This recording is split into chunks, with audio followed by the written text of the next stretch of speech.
নারী হিসেবে তো অনেক অনেক জায়গায় অনেক বাধা বিপত্তির শিকার হয়েছি।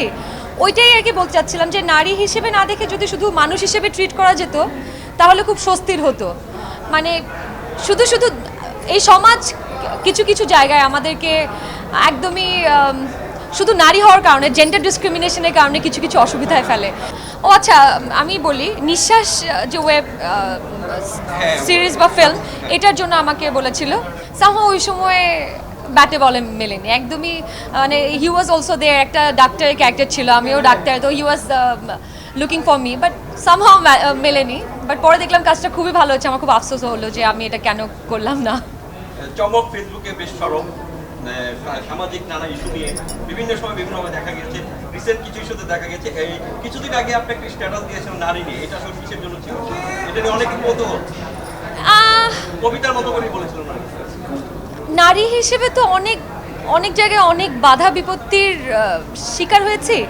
ওইটাই আর কি বলতে চাচ্ছিলাম যে নারী হিসেবে না দেখে যদি শুধু মানুষ হিসেবে ট্রিট করা যেত তাহলে খুব স্বস্তির হতো।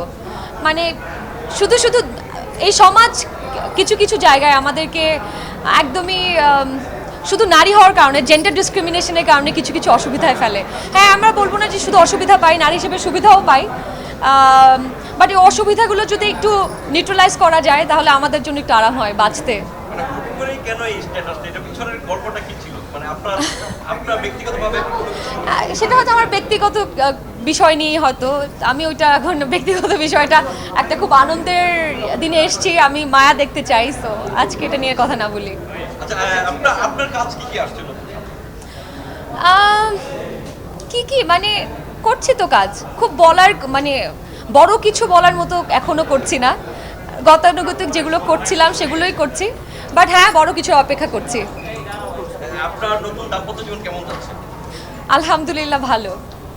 আপু, আমি সবশেষ আপনাকে একটা প্রশ্ন করতে চাই। হ্যাঁ। আজকে আপনি শাড়ি পরে এসেছেন, মাথায় ফুল গুঁজেছেন।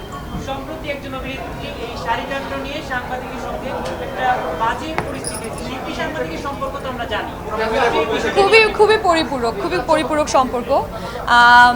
আমি আমি আসলে খুবই ডিপ্লোম্যাটিক কোয়েশ্চেন, এটা অ্যান্সার দিতে হবে আমাকে, বাট আমি বলবো যে এটার আরেকটু সুন্দর সমাধান হওয়া যেত, অনেক দূরে চলে গেছে। মানে এটা এত দূরে যাওয়ার মতো, হ্যাঁ একটা সেন্সিটিভ ইস্যু অবশ্যই, মানে ওই সেন্সিটিভ ইস্যুটা যদি একদম ফোনে আমরা যদি পরিবারের মতো পারিবারিকভাবে চুপি সারে এটা শেষ করতে পারতাম তাহলে হয়তো বেশি ভালো ছিল, রেদার দেন সোশ্যাল মিডিয়াতে এত যে তোলপাড় একটা।